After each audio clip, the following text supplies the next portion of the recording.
বাংলাদেশ যে পর্যায়ে আছে, অনেকে বলেন যে খুব ভালো আছে, খুব শান্তিতে চলছে। আমি বলি হ্যাঁ, গুরুস্থানের শান্তি বাংলাদেশে এখন চলছে। কবরস্থানে কোনো মানুষ জীবন্ত বসবাস করে না, এই জন্য তার কি দুঃখ ব্যথা আছে সে বলতে পারে না।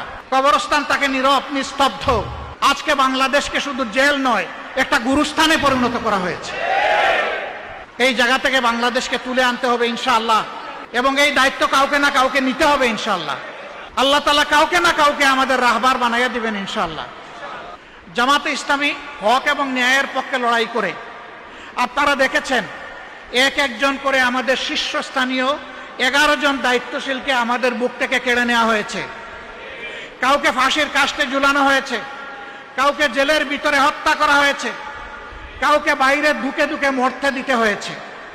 কিন্তু আল্লাহর অশেষ মেহেরবানি, আল্লাহর এই বান্দারা শুধু আল্লাহকে ভয় করেন বলে কোনো তাগুতি শক্তির কাছে মাথা নত করেননি। এটি হবে মুমিনের আদর্শ। এখন এই জাতির ঘাড়ে যে জগদ্দল পাথর বসে আছে, যারা এই দেশটাকে একটা গুরুস্থানে পরিণত করেছে, আমরা আল্লাহর দরবারে দোয়া করি আল্লাহ তাদেরকে হেদায়েত দাও। কিন্তু আমরা কারো জন্য তো দূরের কথা, নিজের জন্য আল্লাহ তাআলার কাছ থেকে দাবি করে জোর করে লড়াই করে হেদায়েত আদায় করার কোনো যোগ্যতা আমরা রাখি না। আমরা শুধু আল্লাহর দরবারে আরজ পেশ করতে পারি। আমাদের আরজ আল্লাহর দরবারে পেশ করে রাখলাম, তারা যদি হেদায়েত পায় আমরা আনন্দিত হব, আমরা খুশি হব। অতীতের অনেক দুঃখ ব্যথা বেদনা ভুলে তাদেরকে ক্ষমাও করে দেব ইনশাআল্লাহ। কিন্তু যদি না হয়, তাহলে কি আমাদের জাতিকে এইভাবেই তাদের হাতে আমরা জিম্মি রেখে দেব? না, তা হতে পারে না।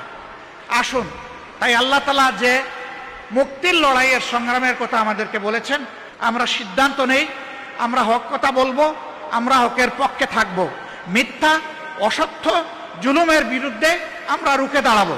আল্লাহ রাব্বুল আলামিন আমাদেরকে এই তৌফিক দান করুন।